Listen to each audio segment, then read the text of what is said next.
So let's just start with, I don't know, a couple of folks sharing some information about themselves, like why you felt like it was important to be here tonight, what you hope to kind of get out of this. And that's for parents and teens alike. I may not be able to get to everybody, but just let me hear some names. What do you hope to get out of this presentation?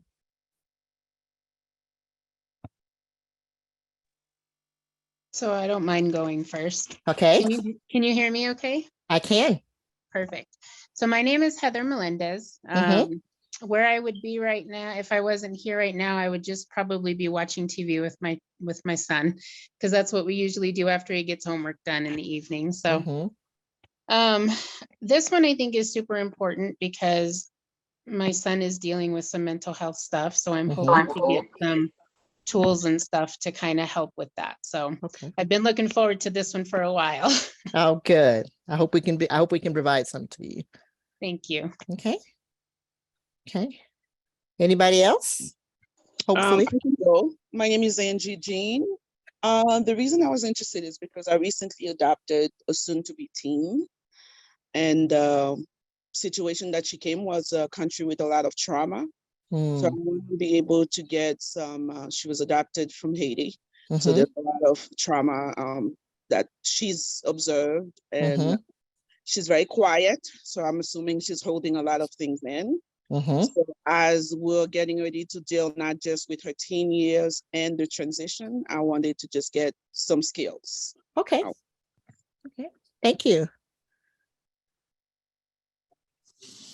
My name's Anastasia Stoll, and I'm actually a LMFT. So anything dealing with mental health, I usually plug in, because while I feel like probably 90% of it I know, there's always like fun little facts or current research or different experiences. Like I know she had military experience, and I grew up in a military family, but I don't have military experience. So that intrigued me, I guess, to plug in. So well, thank you. Thanks for joining us.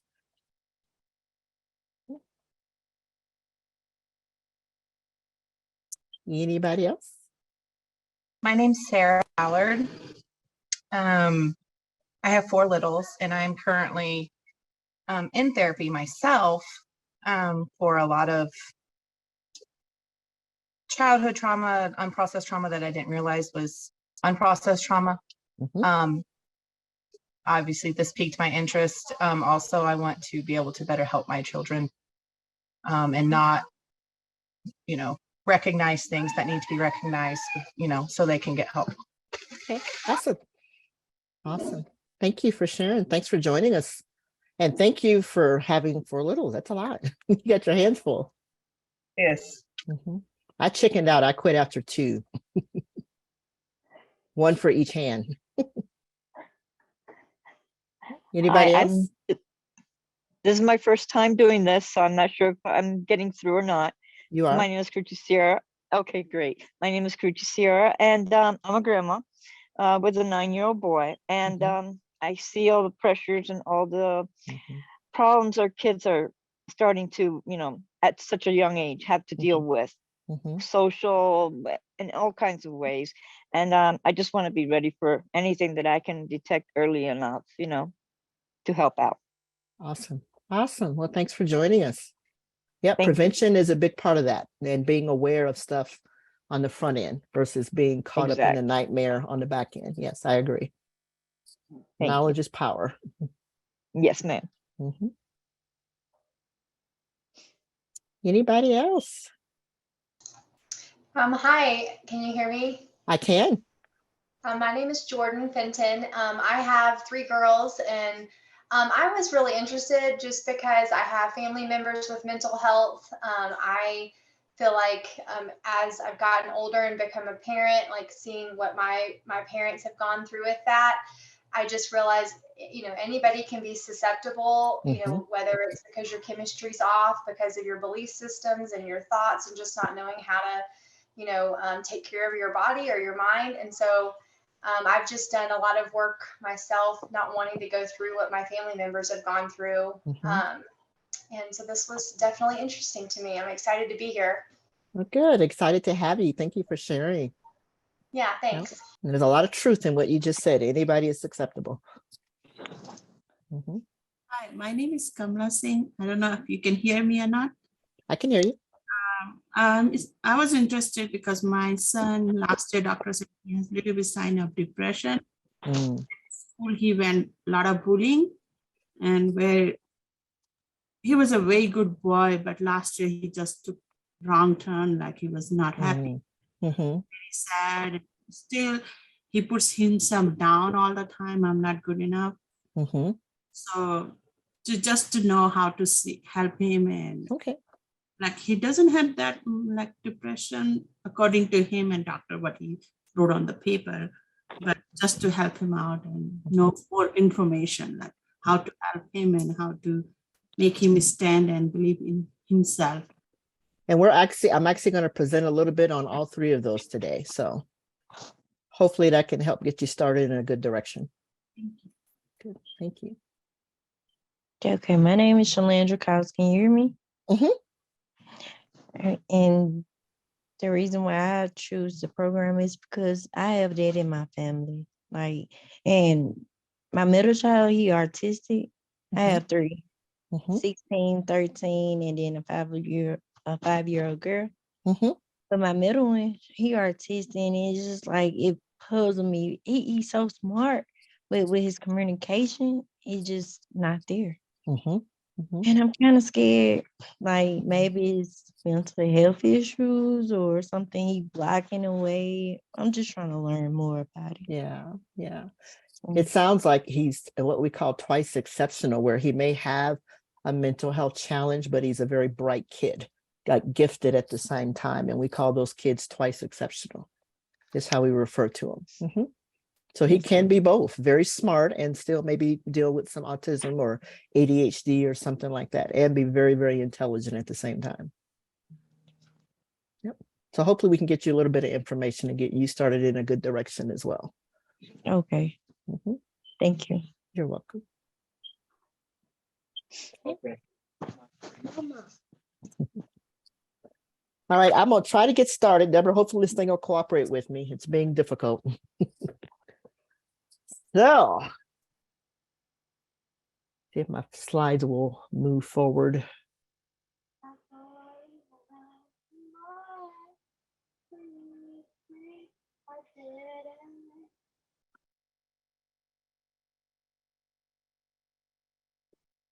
There we go. All righty, let's start with this not terribly great looking picture, but it is the reality of what some folks are dealing with. Recreational drug use. We're just going to start from the heart of it. As you can see, this young lady is only aged about a year difference. Some of you may have already encountered kids that are struggling with drug use, and you've seen physical changes, maybe not this severe, but you've noticed changes. A lot of folks don't know much about recreational drugs and what's out there, but it is a significant struggle for a lot of people. On a scale of 1 to 10, 10 being I know about everything you can know about street drugs, or 1 being I don't have any idea. Let me hear some numbers. Like, what do you guys know about recreational drugs? What's your knowledge level? For me, I would say between an 8 and a 9. Okay, so very familiar. My husband actually used to have problems with drugs. So early on in our marriage, I dealt with it quite a bit. And I have a lot of family and friends that are dealing with it currently. So yep, it's prevalent in my life, not in my immediate life, but in my life in general. So more knowledge than what you prefer to have. Exactly. What about everybody else? Let me hear some numbers. 5. 5, okay. 8. Okay.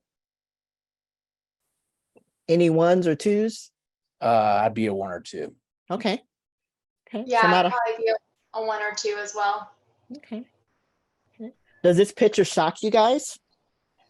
No. No. Okay. I mean, I'm aware of it. I just Yeah. not aware of the specifics. Okay, gotcha. Okay.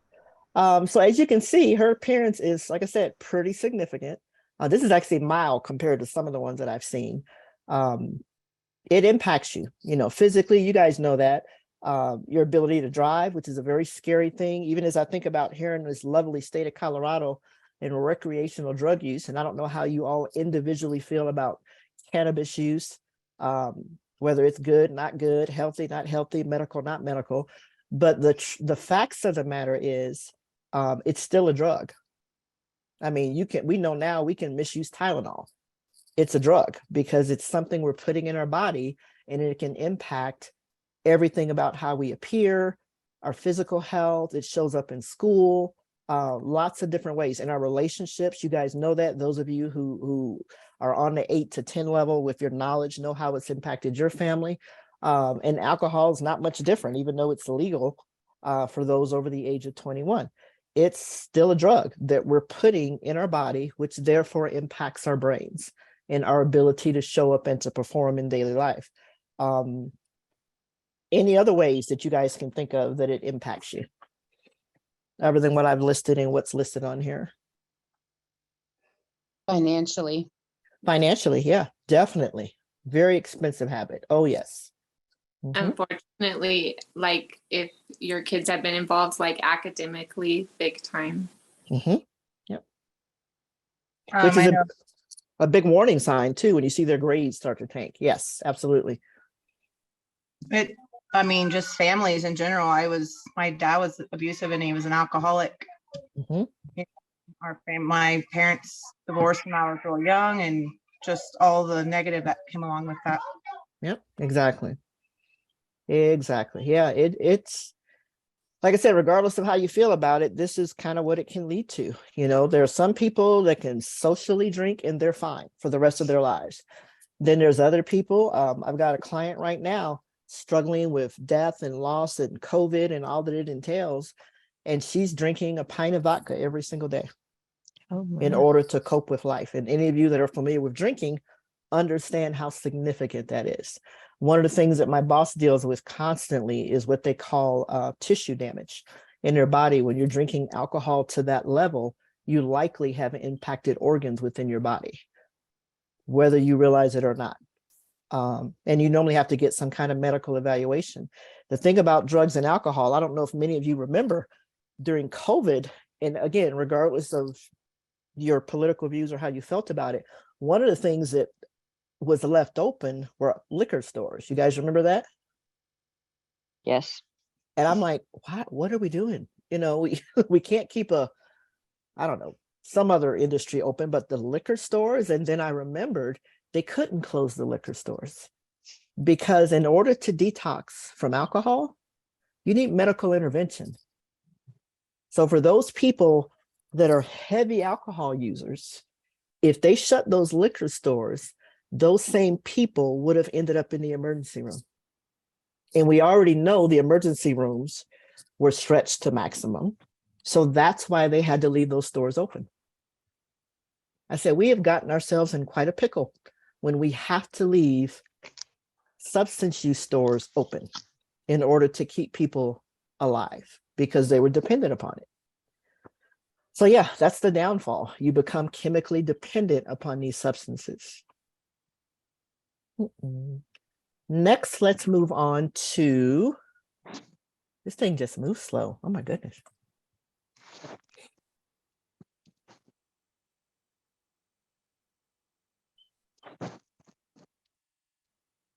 This is moving too slow for me, Miss Deborah. There we go. Vaping and smoking. Vaping and smoking. How many of you guys remember e-cigarettes when they started? All the doctors were excited about e-cigarettes. They started in 2006, and they were so excited, 2003, 2006, because we can now get the smokers off of cigarettes, right? We get them on e-cigarettes, and they can just inhale vapor or things that smell and taste like nicotine. Well, it didn't work. Now, this picture is from a woman that's actually a smoker of cigarettes. And you can see the impact that it has on one twin versus the other. It changes you. We all know you get the smoke from cigarettes in your clothes, in your car, in your houses, in hotel rooms. And And like you guys said earlier, they're very expensive habits. You could look at spending anywhere from $300 to $5,000 a year on vaping, or what we used to call e-cigarettes. It's become an epidemic with our kids, because what our kids think, well, I'm not smoking a cigarette, so it's okay. It's not nicotine, it's okay. But what they don't realize is even the vapors that they're smoking or inhaling from the e-cigarette or the vaping pen is full of chemicals that, again, get to our brains. So I know at my kids' high schools, I have, well, one's in college now and the other's in high school, constant vaping. It's almost like the security guards can't prevent it. They'll have their hoodies on in class and they'll sit there with their vaping pen with their head down, so the smoke can't come out. The kids go in the bathroom in between classes, there's smoke everywhere. Kind of similar to when I was a kid. I go into the bathroom and there'd be cigarette smoke everywhere. But now, unfortunately, our kids think vaping is harmless, and it's nothing further from the truth. There's nicotine in vaping. Now they figured out how to get cannabis into vaping. It is equally, if not more dangerous, and very, very addictive. And again, there's chemicals in it. It's not just water. And that's what a lot of kids unfortunately think. It lowers your immune system, impacts you just like nicotine does. And the scary part is with cigarettes, where, you know, the manufacturers have to reveal what's in the cigarette, there's no regulation for vaping. They have no idea what is in that thing that they're vaping or that they're inhaling. They know it relaxes them, and it becomes addictive just for that reason. And one of the reasons a lot of people end up engaging in this kind of behavior is because of peer pressure. They see their friends doing it, so it must be safe. The cool kids are doing it. There's no risk to this. They don't think there's anything wrong with it. Or in order to fit in, just like we did as kids with cigarette smoking, they're doing the same types of behaviors. Peer pressure, like I said, we had it as kids, but it looks way different for what our kids are having to face right now. It even looks different for what adults are having to face. As you look at some of these scenarios happen in adult situations. We know it happens in college situations. It happens literally from elementary school all the way through adulthood, where these type of scenarios play out and kids feel like they have to do it in order to fit in. Because as we know in mental health, that is a huge part of human development, fitting in and being unique, but not unique. Like, kids don't want to be unique or different. They don't even want to be told they're unique. They want to be like everybody else. They want to fit in. They want to be accepted. And so peer pressure feeds directly into that. So I want to hear how you guys will respond to some of these, and even as adults, or how you think your kids should respond, or maybe even how they did respond. So you show up at a party and crazy stuff is happening. So use your imagination. It's pretty bad and you know trouble's coming. What do you do? And if I got some teens on here, please share. What do you do when you get to this party and you see something happening that's not good? What do you do? I leave. Yeah. Walk I away. leave. And we've taught our son too that there may be times that he's, you know, at a party or a friend's house and they're drinking. We have pretty open communication with him, and he feels comfortable coming to us. So I'm like, you won't get in trouble, right? As long as you call and tell us, we'll come and get you. Don't ever get in the car with people who have been driving or drinking, you know. And so yeah, Good. It's scary though. It is very scary. It is very scary. What about some of you other folks? Any conversations with your kids or situations that they've been in where you had to literally go in and rescue them when they did call you? For the most part, my kids have been pretty good selective of friends. And I've always been behind them. Like, I've been the one to drive them everywhere, take them. I don't care what time. I'm there. I pick them up, I drop them off, you know. I mean, so it's kind of like in control, but not really under butts, you know what I mean? Right, on top of them. So it kind of helps a lot to disperse some of those problems. And as a parent, you tend to pick up things or moods or things that are going around, so you can like stop it at the time. And you teach your children also, like you tell them, you see what was going on, and you say, remember what he said or she said, and this leads to this and this leads to that. So you just have to talk them through it, and they'll understand most of the time. Yeah, I agree. I told my daughter, she just went to college. She's up in Greeley. And actually, it wasn't me, it was one of our family friends. She said, when you go to your first party, of course, she shouldn't be drinking anyway. She's 18, but it's college. She said, have a glass of water and just watch everybody at that party that you see drinking. Just observe them. And that's exactly what she did. She said, wow, people don't respect personal space. She said, they're obnoxious. I said, so you remember that when it is time for you to legally drink, you remember that scene that you saw. We were just proud because she actually did what we told her to do. It's like, yay, she listened. But yeah, awesome. So yeah, having those conversations with your kids beforehand and letting them know you are that safe place for them, and I think that makes a world of difference. But it's about having those conversations on the front end. Yep. It's like with everything, if there's anything you need to be like, you want to learn, you want to know, come to me first. I'll tell you the right thing. I'll give you the best information. If I don't know it, I'll look it up with you. We'll learn together. But don't go to a stranger or a friend, because they don't know and they're not going to have your best interest, at hand. So your best, just come to me. I'm open for anything. Good. And that's very important. Keeping those communication lines open. It does work. It really does. It's not perfect, and there's still things they may not tell you, but it sets the foundation. It sets the tone. Yep. So what about this second one? The cute guy is finally alone with you, and he's pressuring you to do or try something that makes you uncomfortable. What do you say or do? I say that happens in the adult world. So. Yep. What do we tell our kids? What do we do?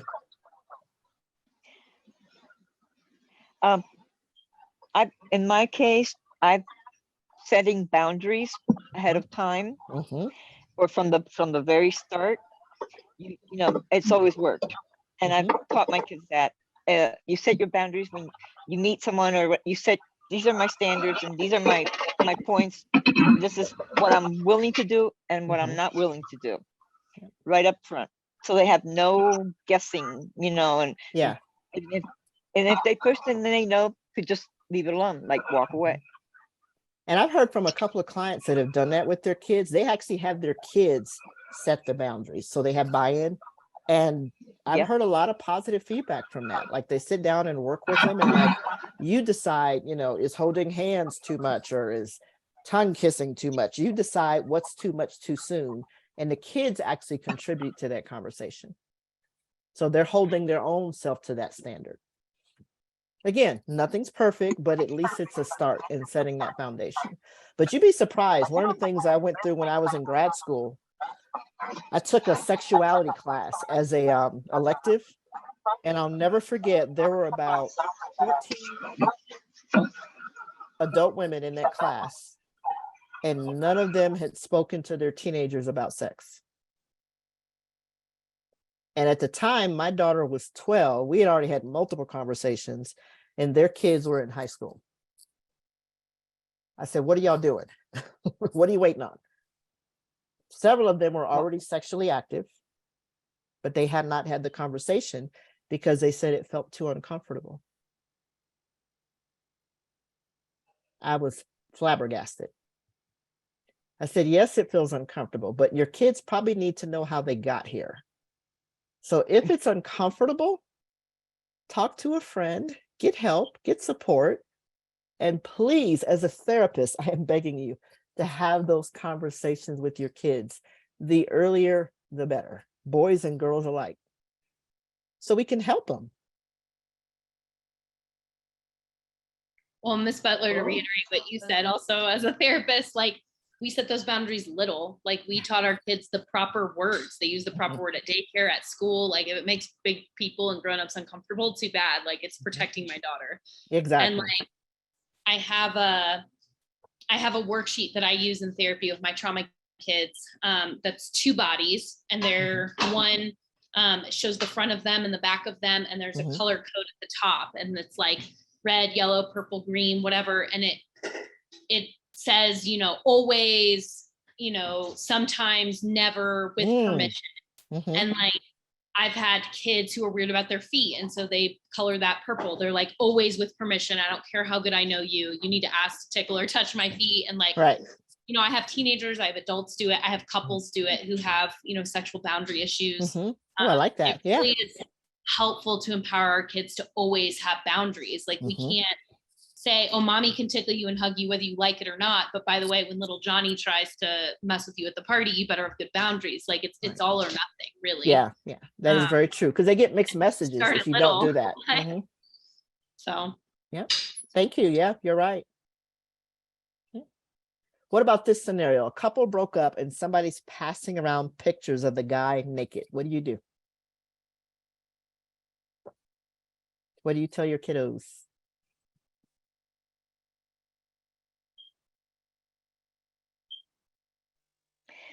Well, in a way, I think that's kind of like a learning lesson to them. To say, look what can happen when you take the risk of taking pictures that you shouldn't be, and you send them to someone. Look, this person is now in everybody's phone and everybody's looking at them. Is that something you would like for you? And so that's where you start saying you don't allow pictures and you don't send pictures. This way you don't end up in this situation. So in a way, it's a learning experience for them to say, oh, wow, that can happen to me too. Oh, yeah, I agree. Absolutely. Absolutely. It's one of the biggest fears I had when my daughter got a cell phone. Like, do not take any pictures of yourself clothed, naked. I don't care. None. We taught our son the same thing.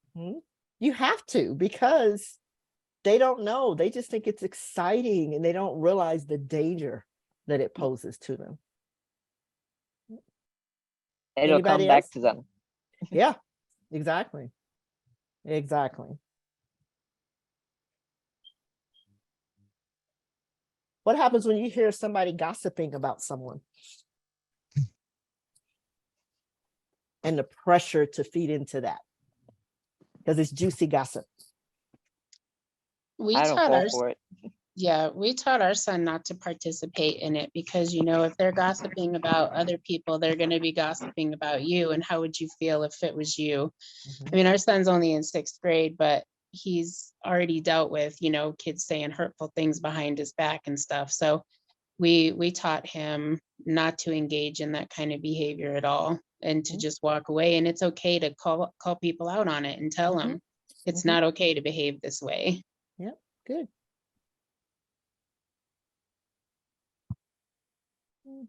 Anybody else?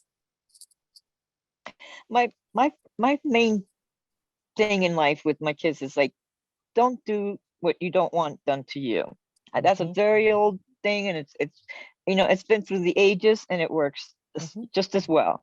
The golden you don't rule, like something, exactly. Do not, what you don't like done to you, don't do to others. And this way, everything will be in peace, and you'll always be right. Yep. Because it's so easy. They got this thing called groupthink, and we've seen. I remember in class we would see videos of people in groups, just like sheep, all doing these awful things because they caught it on camera. So we tend to gather in groups and go along with the rest of our peers. So, I mean, that's just how powerful peer pressure is. And if you don't do it, you get ostracized. So it's important that we do have these conversations with our kids before they get there. Does anybody, you know, have a story of when they resisted extreme peer pressure as a young person or even as an adult? So, Ms. Lois, this is Deborah, and I just want to share a comment that one of the parents made in the chat. Okay. Is when someone is gossiping, you ask them, can I quote you on that? Yeah. And I think that is very profound, because a lot of times They don't want you to tell what they just said because Right. it's not necessarily true and it's hearsay or innuendos. But when you make a comment like that, can I quote you on that? Sometimes that will shut them down because they don't want anybody to know that it came from them. I like that. I love that. Yep. I have a question. Uh-huh. Okay, so you keep saying the doctor, how young is too young to have this conversation with their kids? In today's culture, Yes. I'll share this with you. I think it depends on your kids and the relationship you have. But I had a friend, I think hers might have been a bit too young. She started having conversations, well, no, maybe not too young. She started having conversations with her 5-year-old son, and that probably was not too young, about safe touch and body parts, what that needed to look like. I don't know if there is such an age anymore as too young, to be honest with you. I think as soon as they can understand what you're saying, and be able to name body parts, that it's probably a time to start talking about what safe touch looks like and what it doesn't. I mean, I don't know. What do you guys think? I think we had the conversation with my son initially and it was like the end of 4th grade because he was doing online learning and the school did not have parental controls on his account. Oh and my the homework gosh. that they had, one of the homework assignments they had on YouTube had porn that popped up in it. And he was so traumatized by that. We had to start having conversations with him about it. And I don't think he was quite ready for those conversations, but he was so traumatized and confused that we had to try to correct it. And I was so angry at the school. I let them have it. I honestly think, and thank you for sharing that. And yeah, because by the time they see it, it's done something to their brain. That's how powerful pornography is. Honestly, I think when they get to kindergarten, you should start having some kind of conversations with them. Because at that point, they're going to be likely interacting with other kids or maybe even preschool. I had an incident where my children went to a predominantly white Christian preschool. It was on the north end of town. And one little kid came to my son when he was 4 years old and said, "I can't play with you anymore because your skin is brown." I was devastated. The teachers were devastated because that's not who they are or who the school is. And so now I got to have a talk with my 4-year-old about racism. He didn't even know what that is, but I had to talk to him about why his friend would no longer play with him. So that's why I say, I don't know what too young of an age that would look like, because it's the world that we live in. I had to talk to him about what that meant, because we didn't teach him a difference in skin color. We just taught him, you treat people the way you want to be treated. You love people, you accept people. But now I got to pull my 4-year-old son aside and talk to him about racism, which is an adult topic. So I don't know. It depends on your kids, depends on what they're being exposed to. I would say probably preschool or kindergarten, you got to start having some kind of conversations, age appropriate, with them about the life that we live in. I see 5-year-olds with cell phones. I think that's nuts, but people do it. I think one thing that I've just found as a parent is that if I'm uncomfortable having a conversation with my kids, no matter what the topic is, I'm probably too late. Like they probably know more than I do already about that topic. And the reason it's uncomfortable is because we need to be having that conversation. And so I've tried to get out in front of things as much as I can. And I'd rather introduce something early and have to back off than have to, oh, you already knew that. Oh, you already knew that too. Oh, you've already done that, and have to unwind it. So that's kind of been our approach too. I think that's a good approach. I had a friend of mine that told me that, and I kind of use that as a guideline. She said, I want to be the first to tell them everything about some of these issues. So what I would do, especially when they got to middle school and they start ramping up the sex education classes, I would always go to the science teachers for the next grade and let me see your curriculum. So when my kid was in 6th grade, I went to the 7th grade science teachers and said, what are you going to teach on sex ed next year? Give me that curriculum. So I would always be at least a year ahead of them. So by the time they got to the grade, they already knew because mommy done already told them. So I like that, to be ahead of their peers, be ahead of the school. You're going to learn what you need to learn based on our family values.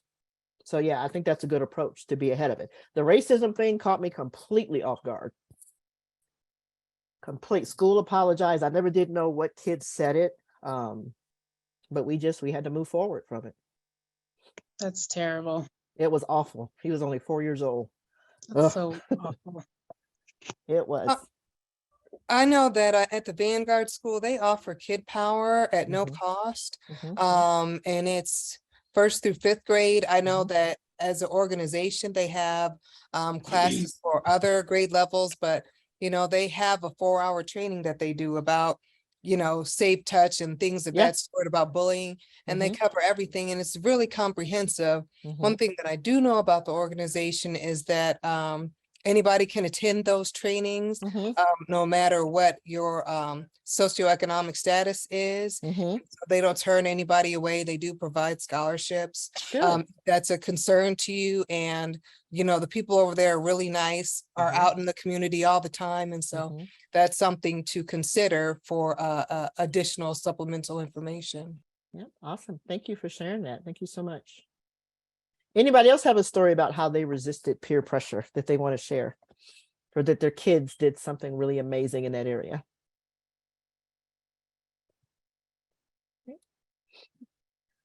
So let's move on to a source of peer pressure. Social media, everybody's favorite. Do most of you guys have social media? Just say yay, nay. Let me hear something. I only have Yeah. Facebook. Yeah, Facebook, and only to keep in touch with family. Anybody that I don't know is not on my Facebook page. Okay. Well, let me just put in my disclosure. I do not have social media. I have never had social media. So I get it vicariously through family and friends. Just my personal preference, even years ago when they first came out with MySpace, there was just something about it that didn't sit well with me. I don't know why, it just didn't. And as I look at what it's become now, I'm like, whoo, I dodged the bullet. That's how I see it.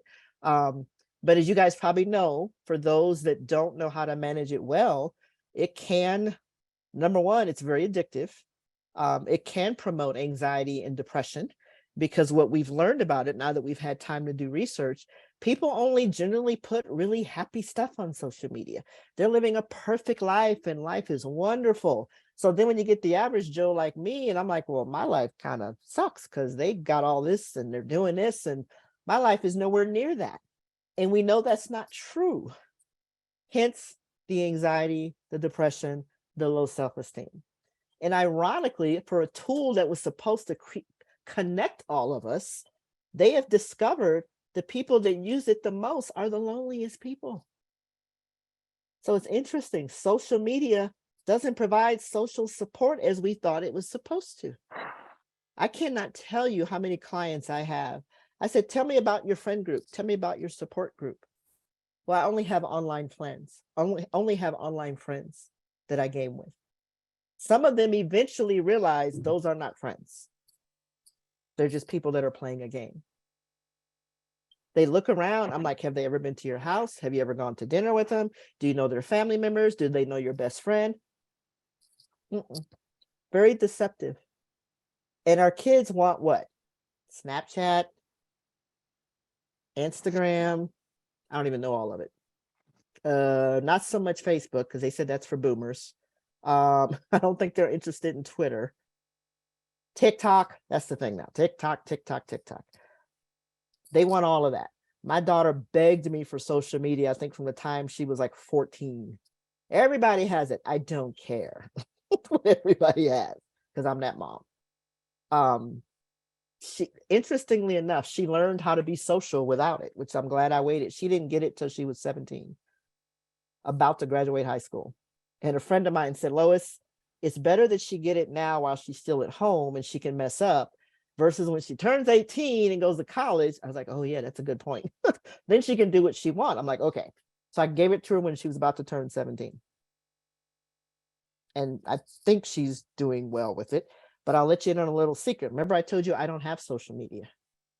And what a lot of SROs and people in positions of people that work with youth will tell you, if you give your kids social media, you better make darn sure you have social media so you can monitor what they're doing, right?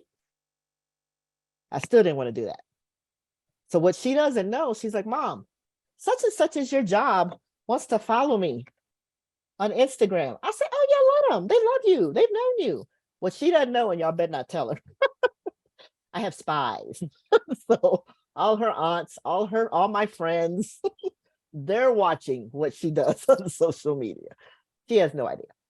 And they do love her, but they're watching what she's doing on social media. So if you don't want to have it and you want your kids to have it or whatever, I'm like, have other people, trusted adults and agents that will watch and report back to you. You know, Tabitha's kind of doing some shady stuff. So that's how I worked around that. Because I don't think you should have your kids having access to something that you can't see. I just don't think that's a good parenting strategy. Well, I blocked it on I saw somebody post in the chat, they blocked it on their kid's phone. I blocked it on my son's phone too. Oh yeah. Have Family Link, Google Family Link and all that other stuff. And so I disable all of that stuff on their phone. They can't, my son can't access any of it. Yep. That's the same way with my 15-year-old. And it's amazing how many parents don't know or won't do it because the kid will get mad at them. Now I'm kind of old school. I'm like, but I paid a bill. So technically it's my phone. And with an Apple phone, it's so easy. Like you can shut everything down on that iPhone. Time, limits, everything. Yeah, I have all that set up on my son's stuff. Yeah. And a lot of parents, it's called screen time, for those of you that don't know. So if your kids have an iPhone, you are in complete control of their phone, 100%. Even when she would give me attitude sometimes, I just pick up the phone and cut her phone off. She's like, really, Mom? I'm like, yeah, really. Because I can. So that's something we got to be careful of when it comes to what our kids are accessing, because it does open them up to bullying, to stalking. If you got somebody calling your kid 40 times a day, that's probably not healthy. And even worse for kids, I know you guys have heard the term ghosting, where they get completely ignored. That's like the social death of the century for teenagers. And what they don't realize, all this social media, we know now because they got caught, it was designed to be addictive. They did that on purpose. They knew exactly what they were doing when they designed it, that it was going to hit the reward center of our brain. And every time we get a like or just get a looked at or whatever, we'd have a release of dopamine and feel better. They literally designed those systems to act in that manner. I'm like, I am so glad, again, I didn't do it. The people I want to know, I know. That's it. So be very mindful of all of these accesses to your kids and how they're using them. And again, if you don't want to use social media or you don't want to use the same amount of tools that they use, enlist your friends, your coworkers, their friends, parents. Because yeah, my friends get a kick out of watching her. Her cousins who are older, they watch what she's posting. So she's not going to step outside that boundary. At least I don't think she will. Another part of social media, we talked about it earlier, sexting. Pictures. Again, not realizing those pictures, and we all know that as adults, are on the internet forever. And there's nothing they can do to get rid of them. So they may think it's fun, it's cute. He's my boyfriend, he'll never do that. We know better. So if they do have a phone or they happen to be in a relationship or even not, please enforce to them the importance of this. I remember reading an article about a young lady years ago. She took a picture, gave it to a boyfriend when she was 17 years old, and she was in her 30s, and that picture was still haunting her because she couldn't get it back. Super embarrassed. Nowadays, you know, when you go to get interview for jobs, companies are pulling up your social media and your internet history. Don't think that they're not, because they do. And if you got salacious anything out there. Even if you were a kid, it'll come back to haunt you. It will come back to haunt you. But our kids don't know that. They just think it's fun, or I'm in love, or mommy, he promised he wouldn't share, or she promised she wouldn't share. They have no idea. I don't know if there's a way to block sending pictures. There might be. If it is, then yeah, block it. I would say just block it. There probably is, truth be told. And will it make the kids mad? Probably. But are we about making them mad, or are we about keeping them safe? That's the question we as parents have to answer ourselves. Am I trying to be your friend, or am I trying to be your mom? There comes a time, and I think in most parental relationships, where you become more of a friend versus a parent, but that's after they've become adults, not when they're under 18. And as you guys know, the consequences for sexting, oh my goodness, they can end up on porn sites, they could get bribed, of course, harassed and bullied, and it can last forever because those pictures can follow them to the different levels of school. It's like once it's out there, they can't get it back. So I cannot emphasize this enough when it comes to how our kids use phones and social media. Please have those conversations with them. Yeah, regardless of what it is. So it's one of the very things that can lead to our next topic, which is depression and anxiety. The meat of a lot of what I do day in and day out. All the things we talked about before can lead to either depression and anxiety. And you can see the symptoms: persistent sadness or irritability. Often it's a 2-week period where it's defined as clinical depression. We all get depressed when difficult things happen. But the question is, how long does it last? You lose interest in things that you enjoy. If all of a sudden you have a super outgoing kid and they're starting to pull back and isolate, there might be something wrong. Or if they're super tired, which is sometimes difficult to judge. I don't know about you guys, but I got a teenage boy and I grew up with all girls. So I'm clueless right now with this boy. Because when he's going through a growing spurt, he gets sleepy and he eats a lot. So I kind of have to watch like the big picture to see everything that he's doing. Frequent crying is another indication of depression. Even when it comes to anxiety, excessive worry about things. Everybody has anxiety to some level because it helps protect us from danger. It sits on a spectrum. A little bit of anxiety is okay. When you've got to go give a presentation, when you've got to take a test, it energizes you. Too much anxiety can hurt you. If you see visible signs like shakiness, or all of a sudden you can't breathe, you get nauseous, your heart is racing. I've known people that have visual bursts with anxiety. They see flashes of lights and stars. That's severe anxiety. I've heard of people that black out from anxiety. They will pass out. That's severe anxiety. One way that people often describe it is depression is when you're focusing on the past. You're dwelling on stuff that already happened. Anxiety is future fear.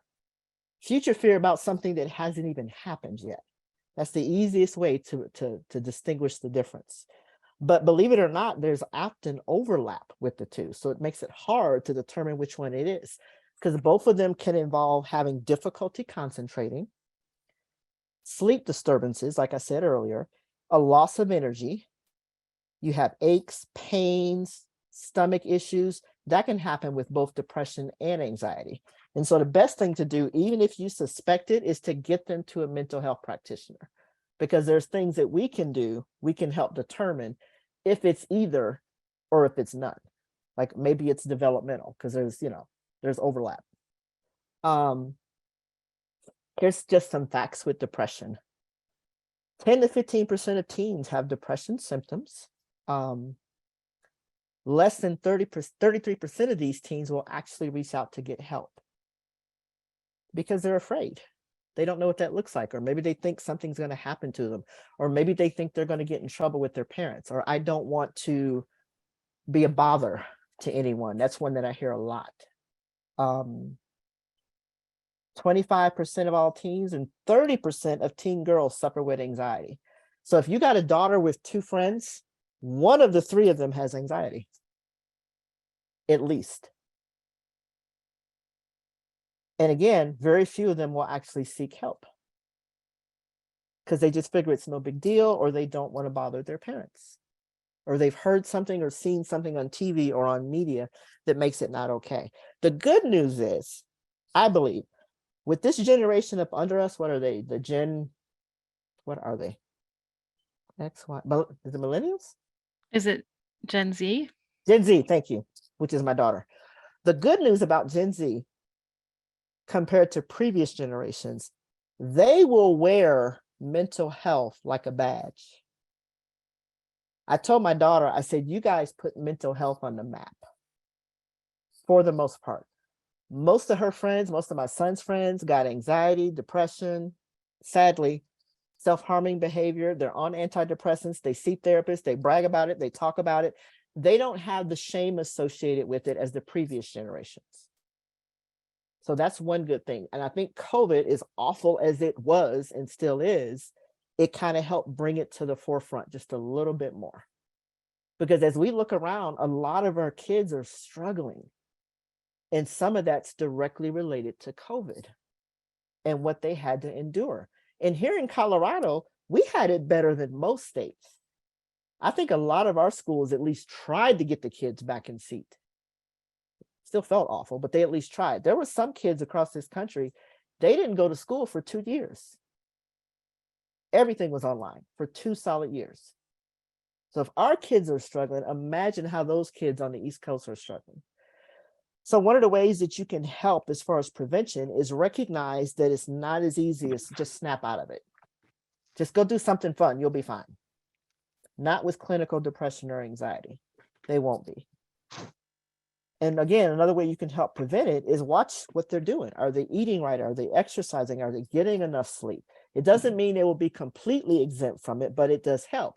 Because when they come in for treatment, that's one of the things we're going to evaluate them for. Are they sleeping?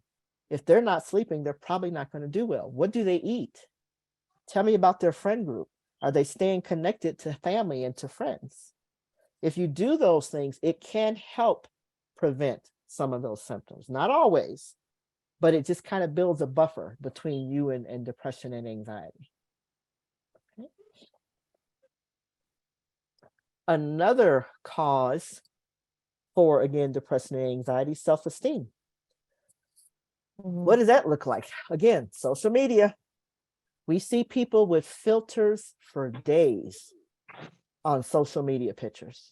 I didn't even know that was a thing until like 2-3 years ago, because again, I don't use social media.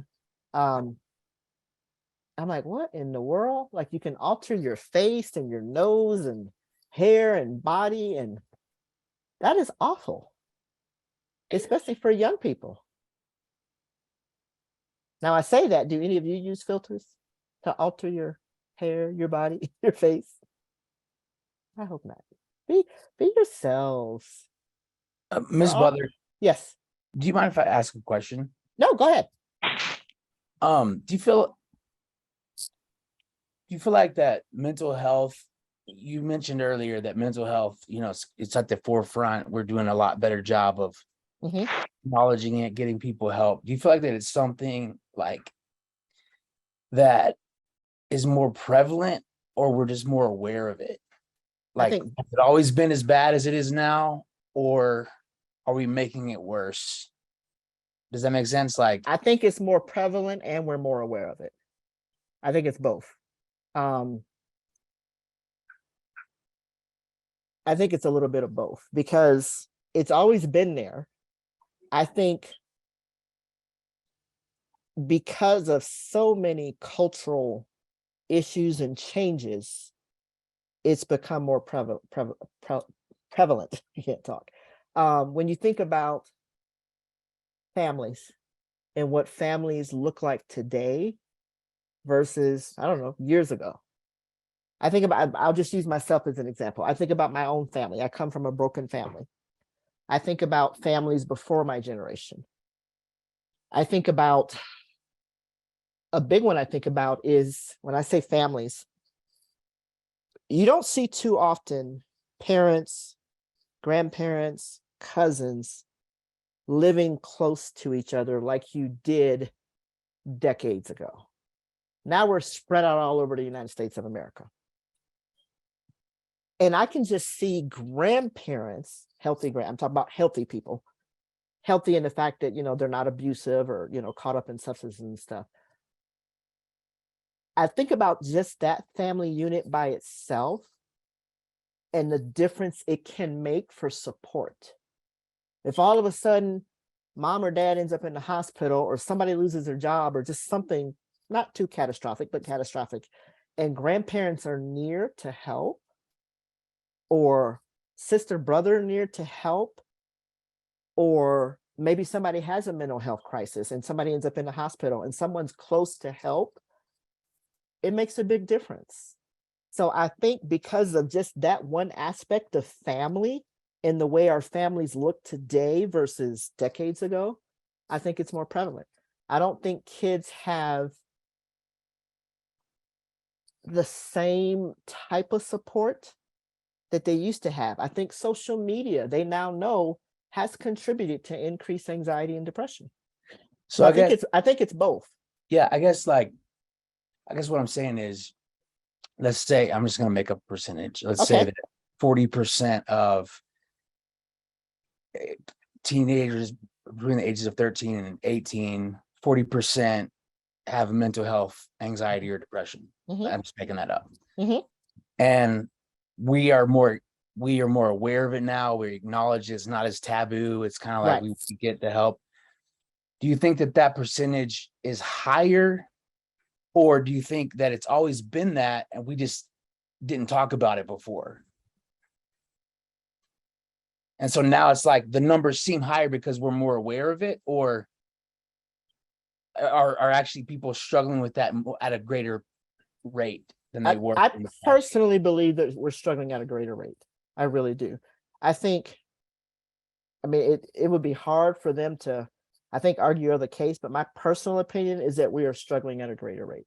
Yeah. Okay. Simply because we're dealing with different things that contribute to it. Like it says on the top of this slide, growing up, we had poor self-image because of magazines, right? And TV shows, right? Sure. And maybe no each doubt other. it's Because that's always been for around. sure.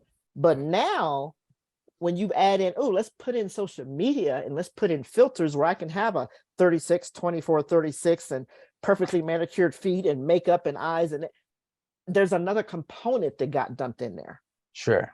And now kids, it's one thing when adults had social media. Now we're giving social media to 10-year-olds.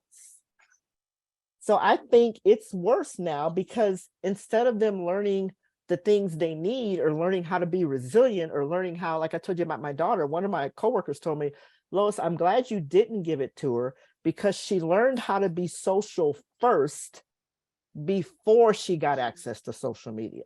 A lot of kids, that's not the case. They're learning social media first and they haven't picked up the social skills through natural development. Does that make sense? So I think it's worse because of all these things that our kids have to deal with now. Does that help? No, that's great. Thank you. Okay. All right. Let me ask that. Awesome. I think Miss too, Lois, one thing. Miss Lois. Yeah. Yes. This is Deborah again. I think the other piece is that our kids are overstimulated. Yes. Definitely. And they're seeing things. I remember growing up, and when certain commercials would come on, my dad would be flipping the channel. Can't watch that commercial, can't watch that commercial. Yep. And now all of this stuff comes on at 9 o'clock in the morning, at noon, at 3 o'clock when they come home from school. So they're overstimulated with so many images and pictures, and for families who don't have those types of conversations with their children, in terms of being okay with who you are and not realizing that people in these magazines and on TV, they're all photoshopped. And when that's the reality, is that they're not realizing that that's not real. Right. That's not real. And growing up, many of us, social media wasn't part of that. And if we've not taken the time to instill in our children the importance of being okay with who you are and how you look and how God made you and all of that, they then look for all of those things to define who they are. And that's the, I think that's the piece that makes it just more in your face 24/7. Yeah. And it is. I heard one of my coworkers say it's never off. They have these phones like an appendage. They're with them. They don't get to unplug. And one of the things they talked about was just even, let's just say relationships at school. When we got home from school, some of us, maybe we had a teenage phone line, maybe, probably not, depending on who you were. But let's just say there were kids at school that were making you feel bad about yourself, right? When I got home, I didn't have to deal with those kids at all. Our kids today, if they got a cell phone, they got to deal with kids maybe that they don't want to all the time, because there's group chats and texts and this and that. So they never get to unplug from anything unless we make them. That's the difference between what we had to deal with and what they've got to deal with. And like you said, the overstimulation. We had what, 4 channels when we were kids: ABC, NBC, CBS, maybe PBS. And it went off at a certain time. Now, oh my gosh, with cable and all these other 24/7 TV, 24/7 access, 24/7. So their brains don't know how to be still and be quiet unless we as parents are having those conversations, are setting those screen time limits. That phone is going off at 7 o'clock. I don't care what you're doing. No conversations with anybody, or 6 o'clock or 5 o'clock. But more often than not, Deborah, that's not happening because it keeps them busy. It keeps them out of our hair, but it also makes them very vulnerable. Like you said, they require that external validation versus the internal. They don't know who they are. They're depending on all the things around them to make them feel good about who they are, which does not help their self-esteem. Any other comments or questions? You guys kind of read the whole slide. Like literally. So yeah, messages from family and friends lower self-esteem. It can increase it. It depends on what the messages are. Some of the things that we do at Henderson and as therapists, when it comes to, clients that have low self-esteem, which we can recognize pretty quickly, is we have them do different activities that help build their self-worth, help give them confidence. A gratitude list. It goes a long way with self-esteem, with anxiety, with depression. Looking around, what can you be thankful for? What can you be grateful for? Something just that simple. Because as powerful as our minds are, and we think we multitask, we really don't. We just move from one task to another very rapidly. Our brains can only truly focus on one thing at a time. So if you're focusing on being grateful, it's really hard to focus on being depressed and grateful in the same space of time. You can't. You got to pick one or the other. So those are just some of the things that we do with our clients and with kids and adults to help raise their self-esteem. I have a lot of my kids and adults as well do I am statements. Who are you? What are your strengths? What are your positive traits? I got to share this funny story with you guys. They have a positive trait checklist, and I had my son do it one day when he was like 9 years old. Every positive trait imaginable, he circled on this sheet. There's about 40 of them. He circled all of them except one. Anybody want to guess what that one was? Humility.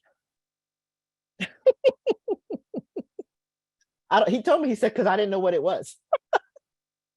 Then when I saw that, like I said, he had every positive trait. He was funny, outgoing, sharing, loving.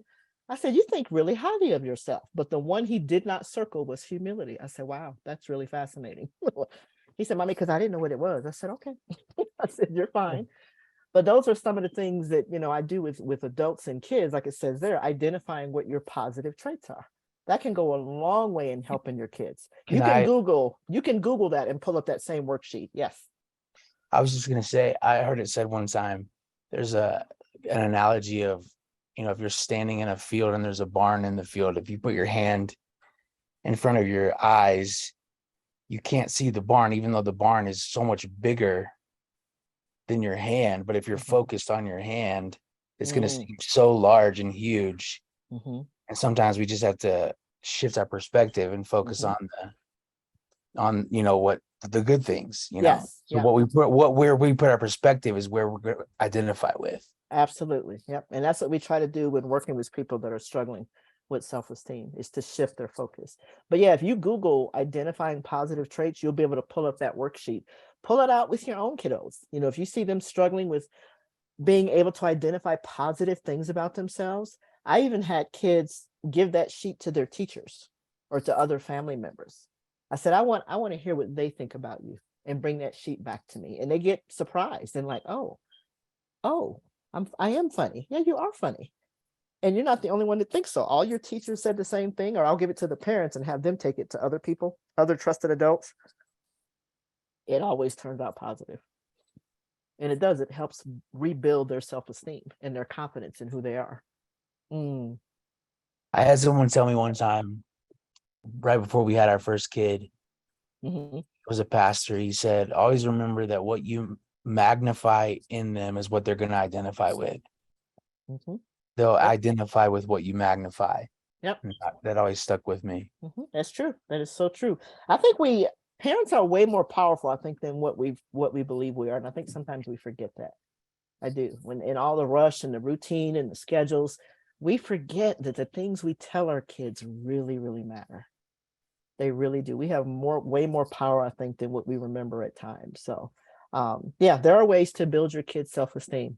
And if you have any questions about that, you can contact me through Deborah later. So one of the sad things I want you guys to remember, let's just say everything goes wrong, and you've tried, or even in some cases, there are biological components to mental health. There's environmental components to mental health.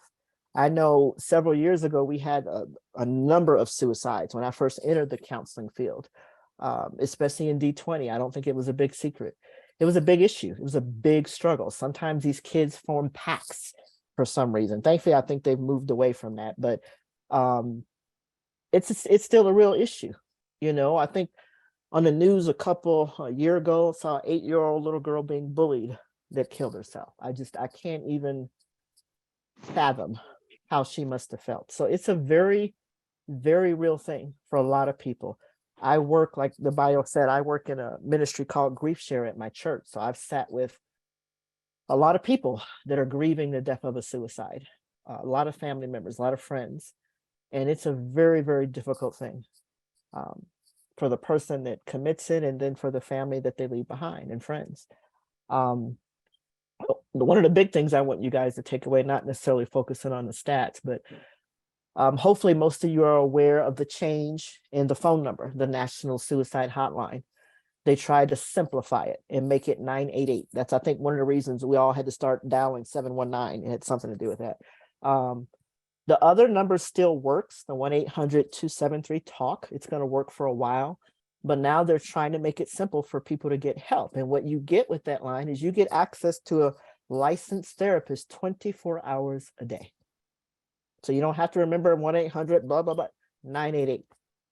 If you're in trouble, if your kid's in trouble, anytime, day or night, maybe they can't get to their therapist that they normally see, call 988. Even if you think they're in trouble, just call the number. They can assess whether or not your children might need a higher level of care, because they're going to tell you. Get them to the emergency room as soon as possible, or get them to their doctor, or get them somewhere. So don't hesitate in using that number if you think it's something that warrants that level of attention. Because if your kid starts talking about, I don't know why I'm living, I don't know why I'm here, I mean, just certain statements, if you start seeing them engage in self-harming behaviors such as cutting, any type of injury to their skin, that's pretty dangerous behavior. That means they are in so much pain that the only release they can find is through hurting themselves. And that's not normal adaptive behavior. That's how you know they need additional help. And it doesn't mean, there's something wrong with them. It could just, they're overwhelmed and they're not of the age where they can deal with this. Another reason this is so important, drug use, we know increases likelihood of suicide. The guilt, the shame, the anxiety, and we know our kids are using more stuff. They're vaping and they're vaping more dangerous stuff. They're getting access to cannabis and they shouldn't be. Again, very addictive substances. It alters what's happening in your brain. They've even determined now that in some cases, and I think the research is still out, but I think there's enough there, that early cannabis use can open up a door to such things as schizophrenia and bipolar disorder, which those particular mental health illnesses have the highest rate of suicide. So it's a very real thing. And a lot of it, you can just see a string connecting all of it. But the biggest thing I want you guys to know, 988. If you think, if you suspect, if you worry, just call the number. Let somebody talk to them, or even talk to you for that matter. And they can get you the help that you need. Any questions?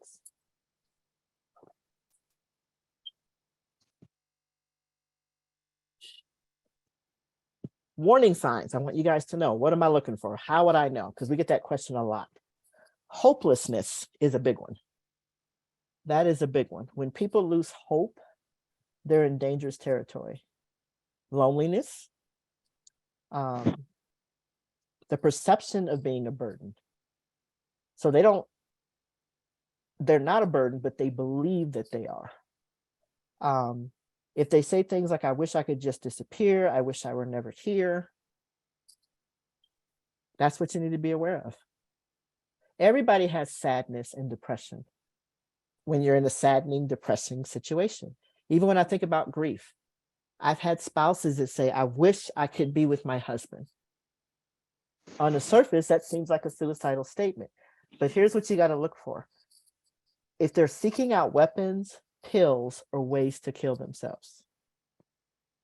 And if they have the ability to do it, if there's weapons in the house, if there's pills in the house, and they're making statements or they're talking about a plan, like, I'm just going to take dad's gun and just blow my brains out. Or they take a picture with a gun in their mouth, or, well, I know where mom keeps her pills. I can just take pills to just never wake up. That's a plan, and that's access. That's a call to 988 or 911. So many times you hear people say, don't ever ask them if they're thinking about killing themselves because you'll put the idea in their head.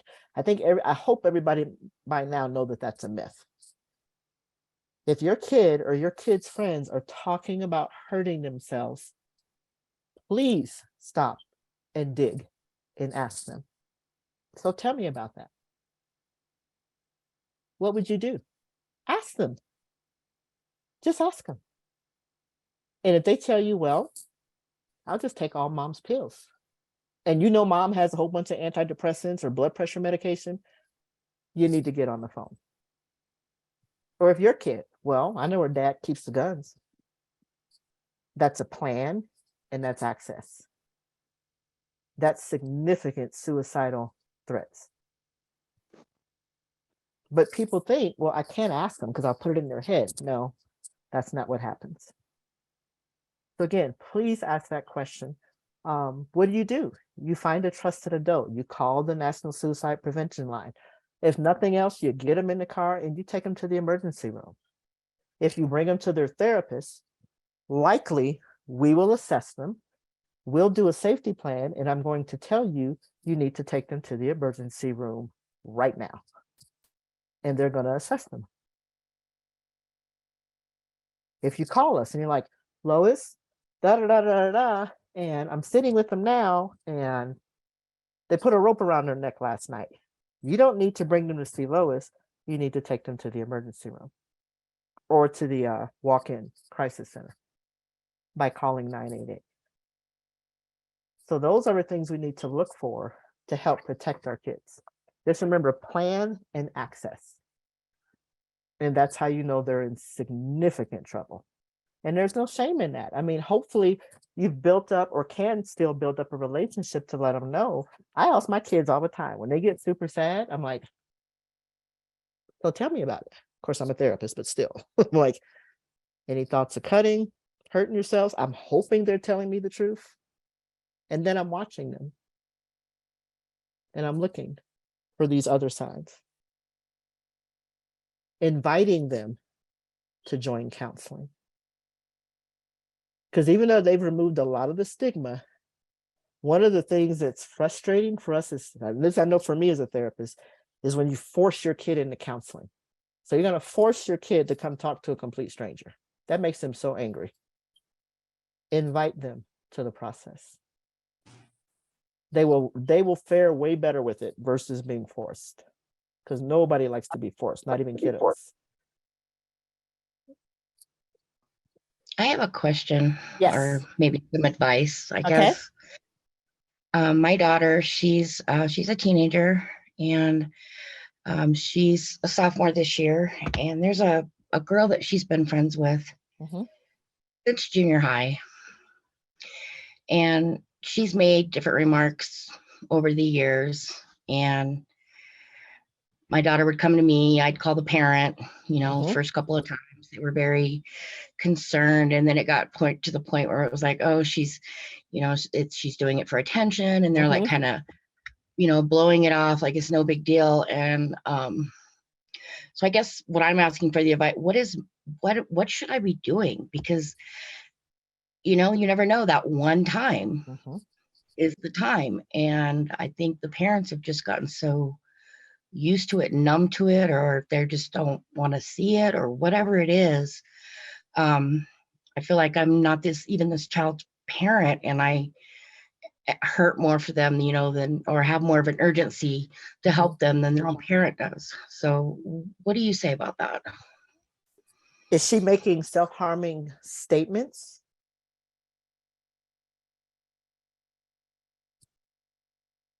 Sorry. She makes self-harming statements. She's done cutting in the past. Oh, okay. She came to school one time and had like bruising on her neck, and she told my daughter to try to hang herself. Okay. So I'm frightened for this child. And you called the parents and told them? Yeah. My daughter's very open. She says, Mom, I need you to talk to her mom because this is what's happening. And so I would go straight to the mom. So I'll tell you what I would do, tell you what happened. Now I'll let you decide what you want to do. My daughter had a friend doing very similar things. And one time called her and said he had put something on his neck to hang himself. So she comes downstairs to me at like 9 o'clock at night with tears in her eyes. And she's like, Mommy, such and such is in trouble. Told me what he had done. And I'm scared. And she's crying. And she, it wasn't me, but it was her. She said, do you have any way of getting in touch with his mother? So I called his mother. I said, where's your son? And I didn't know her that well. And she said, we just prayed over him and put him to bed. I said, I need you to go put eyes on your son because this is what he's told my daughter. She thanked me and I got off the phone. It was like 9:30 at night. And my daughter's still crying. She's traumatized. He's going to be mad at me. Well, I found out later from my daughter, and she did this. She had already made a safe to tell call. You know what happens when you call safe to tell? They showed up at his house at 10 o'clock at night. The police did. So it took it out of my daughter's hands, took it out of my hands, and let the professionals deal with it. So here's what the rest of the story to answer your question. So he was mad. He was really mad at her, but he got over it pretty quick. Well, guess what he kept doing? He kept making threatening, attention-getting, I don't know, statements to my daughter, who kept getting upset. I said, okay, here's what I need you to tell him. You tell me everything, because that's the relationship we have. I'm a mandatory reporter. So the next time he does that, he's going to get another visit from law enforcement because I'm going to make a phone call. And it stopped. So You call the professionals, empower your daughter to do that. She can tell her friend, so you can turn it over to the professionals. And what her parents do with it, this parent loves me now. She said, I saved her child's life. It's a whole nother story. But get it off your plate. Does that make sense? I understand your concern, but it's going to cause you and your daughter more anxiety. So if she's truly in danger, which it sounds like she is, because if she's putting stuff on her neck to bruise her neck, like I don't know if it's attention getting, whatever it is, but that's not good behavior at all. She doesn't have a good home life, so there's not a lot of consistency there. But yeah, I mean, it does. It really deeply affects my daughter, and you know, she's always going to speak up. And you know, she's one of those teenagers that is very well versed in mental health, and just like you were talking about, it's not a stigma. They do wear it as a badge. And yeah, so that's great advice. Thank you. Yeah, yep. Turn it over to them. And maybe a visit from them and her getting evaluated might, if it's attention seeking behavior, maybe that'll help reduce it. If not, then hopefully she'll get the help that she needs. One of the two. Say something. Yes, I heard somebody. Oh, I just had one more point on that, but okay. No, go ahead. I was going to say, you know, she always says, my daughter's like, she's going to be mad at me. She's going to be mad at me. And I'm like, you say that every time, but yet she still comes to you. She will. She'll likely be mad for a minute, but then when she calms down, she'll be fine. They became friends again. It was all good. Yeah. But would she rather her be mad at her, or would she rather her not be here? And that's the conversation I had with my daughter. You may have saved his life. Lois. Yes. This is Marilyn. Hi, Marilyn. There's my coworker, guys. Right. So I'm a therapist at Henderson. And what I want to say is when your kids say something or do something, or a therapist says something, listen, because a few months ago I had a teenager, and I did alert the parents that this child was in danger and had them take the child to the emergency room. Unfortunately, I found out a couple of weeks ago that child had completed suicide. But when I had initially called the mother basically told me I had overreacted.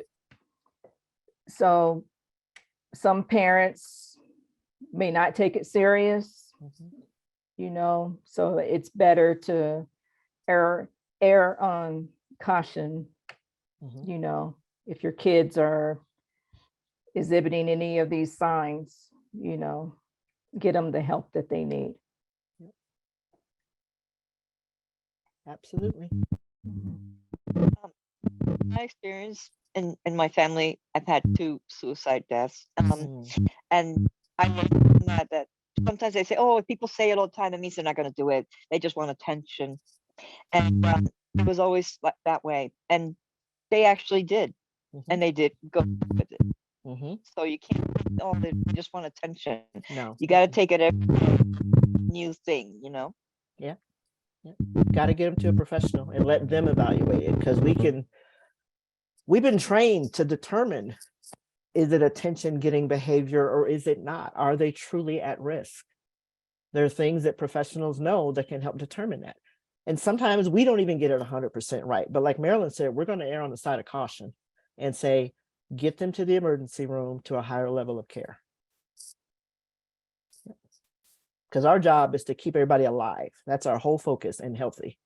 So yeah, like she said, when they say things, take it seriously. Because even though this young lady might be doing that, again, bring the professionals into this. Have your daughter make that phone call, or you make that phone call and let them know, I am really worried about this young lady. Because like I said, her showing up with bruises, she's already exhibiting suicidal behavior actively, and that's not okay. There are some kids that start doing that quote unquote playing. And I had to respond to a crisis in D20 once where they were playing and they didn't mean to kill themselves, is what they concluded. And they did. And I think it was through hanging as well. So take it seriously, definitely.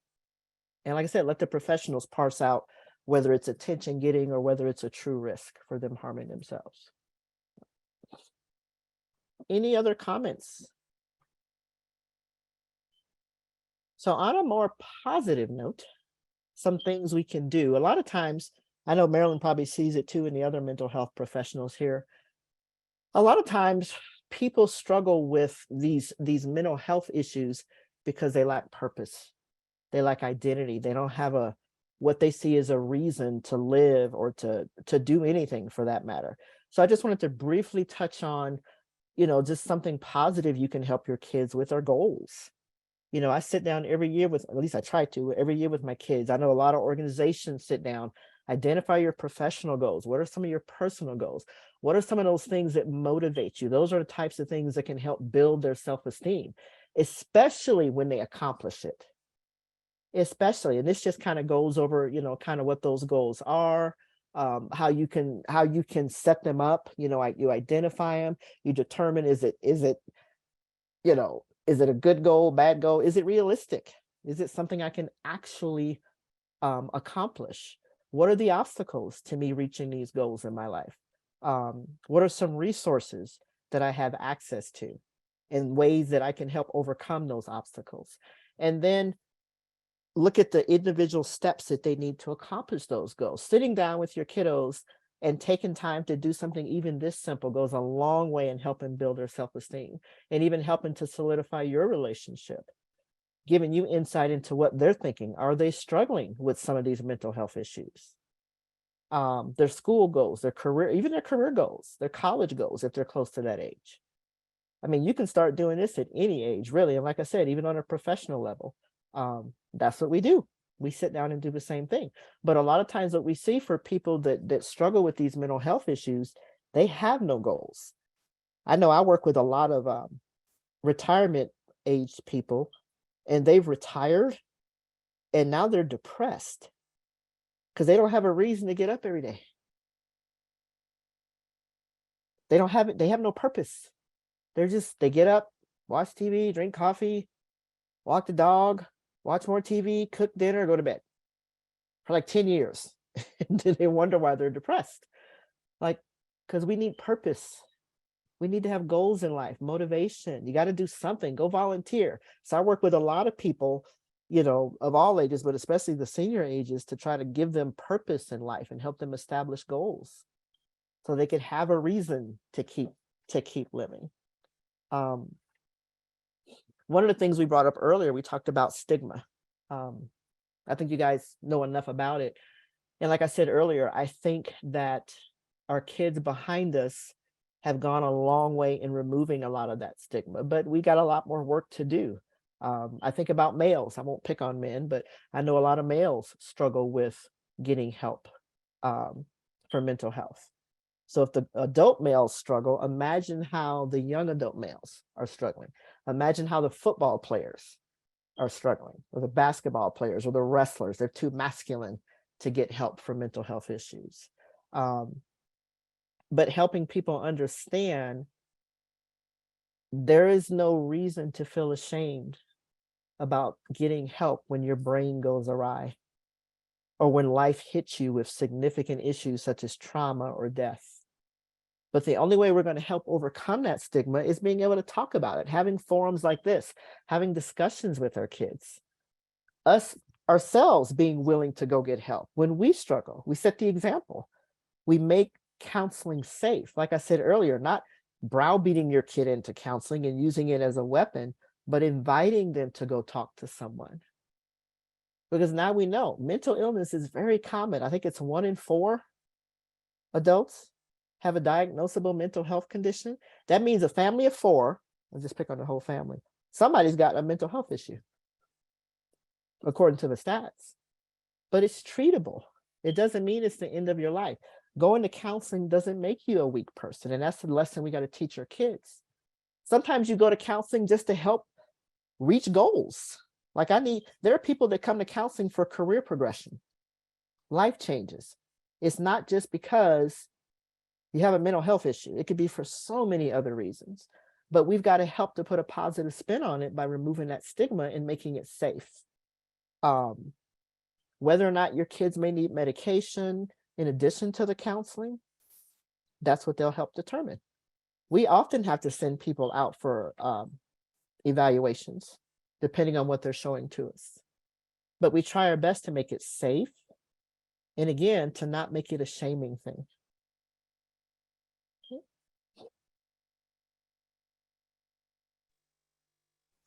So, oh, go ahead. I'm sorry. I'm sorry. A question. In your opinion, I've always been where I keep my kids busy. You know, I got my kids are grown up now, but my grandkids. I always kept them busy in positive things, interacting in whatever, whether it's sports, after school, whatever, anything, including with myself. You know, sometimes I do things with them on a set schedule, and I think if you give children less idle time, they have less tendency to get in trouble in that sense of depression, and because they're interacting constantly. And I noticed kids nowadays, the parents with their phones in their hands all the time do not have attention on the child, and the child needs that.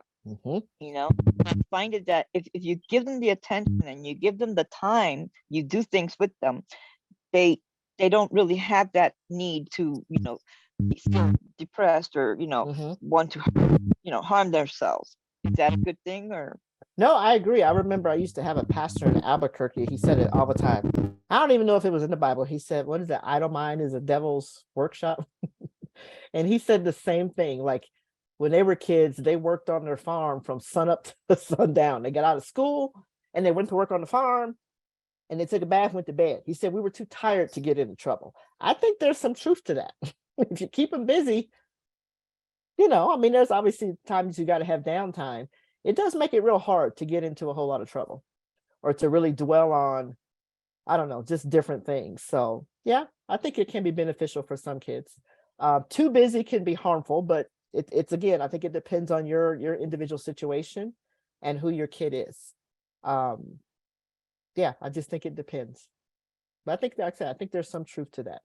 Keep them busy with positive stuff and allow that balance of quiet time as well, without it necessarily being tied to a device. So in closing, we talked a little bit about substance use, social interaction quite a bit, what mental health, the general mental health symptoms look like, suicide facts, ways that we can kind of help overcome some of this by setting goals for ourselves and having a more positive reaction to mental health as far as removing that stigma. I may not have gone into much detail for what some of you guys had questions about, but feel free to reach out to us. I think Deborah sent out information about how to get in touch with us if you feel like you have specific things that you need assistance with. But are there any questions now that my partner in crime is here about anything I covered or did not cover, or that you want more information on? Lois, I just want to add two things. One of the things I remember when we first learned in school was that the adult brain does not fully form until the age of 25. And I remember when I learned that, because our professor was like, remember all the dumb things you did as a as a teen.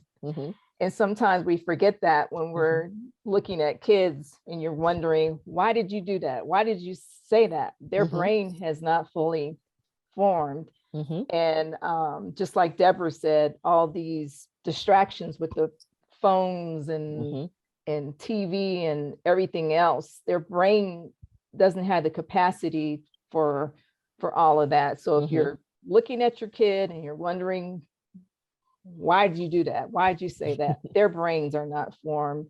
And the other thing, just some tips for talking with your kids.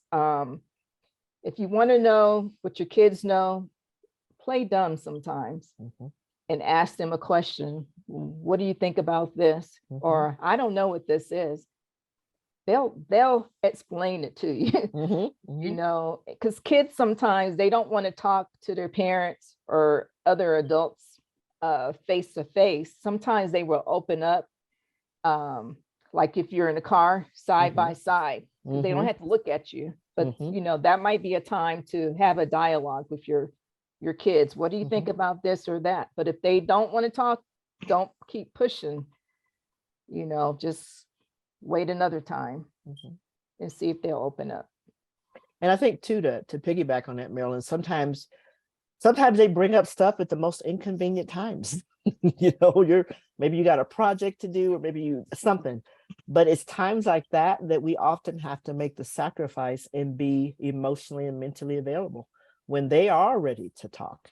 And it's a balancing act, you know. So sometimes if I'm about to get on the phone with somebody and they're like, blah, blah, blah, I'm like, okay, I gotta go because I gotta listen to what, you know, such and such is saying. I mean, there's no perfect solution, but yeah, sometimes just making ourselves available when they're ready to have those conversations and not making it about us and our schedules and our timeline. Because sometimes we might not get another opportunity. They're almost like they're testing us. Like, are they paying attention? I remember, to piggyback on what she said when talk about the brain development, one of our professors said, so when your kids tell you, I don't know why I did that, he said they really don't know. They really sometimes do not know, because the part of their brain that understands consequences is the part that's not yet formed. So they don't know why they do certain things. We think it's ludicrous. Like, what do you mean you don't know? You did it. You have to know. Not all the time. This is Deborah again. I'd also like to make this recommendation, is we talked about this just overstimulation and being able to connect with our kids in an authentic way is, you know, sometimes turn off the TV, turn off the social media, pull out a board game. Oh yeah.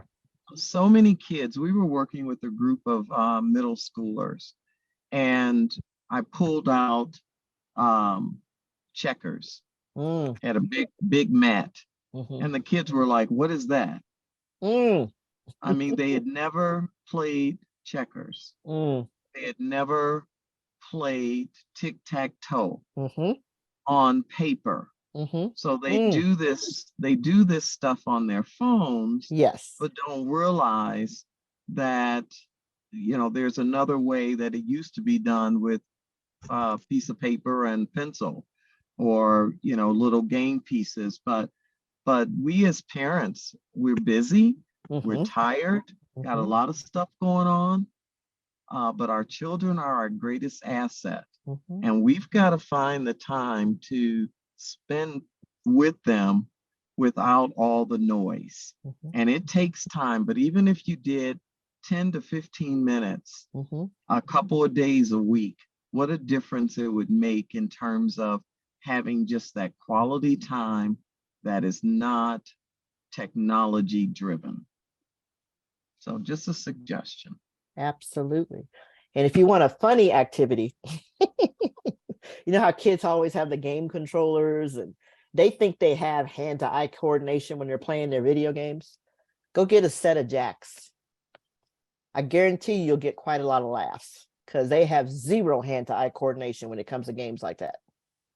So it's quite humorous watching them try to figure out how to pick up this jack and bounce a ball at the same time.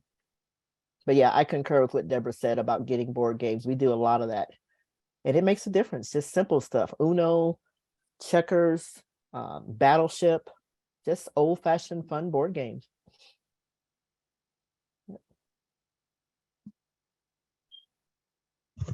Any questions? And thank you for that, Deborah. I don't have any questions, but I just want to say thank you so much for this session. This was super helpful. Oh, thank you. I really, really enjoyed it. I've been looking forward to this one for a while, so I really appreciate it. Thank you, ma'am. You're so welcome. And again, if there's any more information you guys need or just need, you know, discussions on, please let her know and she'll pass it on to us. And we can get that to you guys. I know I wasn't able to address everything, but we certainly do have access to that information. I just want to say thanks to you because I work around a lot of teenagers at church, and I always try to make sure they know that I love them and everything, and so that they want to come talk to me. So all that information is just helps a lot. It gives me a little more to think about when I'm talking to them. And so I just want to say thanks. This has been a really, really great. So thank you. Thank you very much. Appreciate you guys letting us come. Thank you also. It's been very informative and very eye-opening. Awesome. Thank you, ma'am. You're very welcome.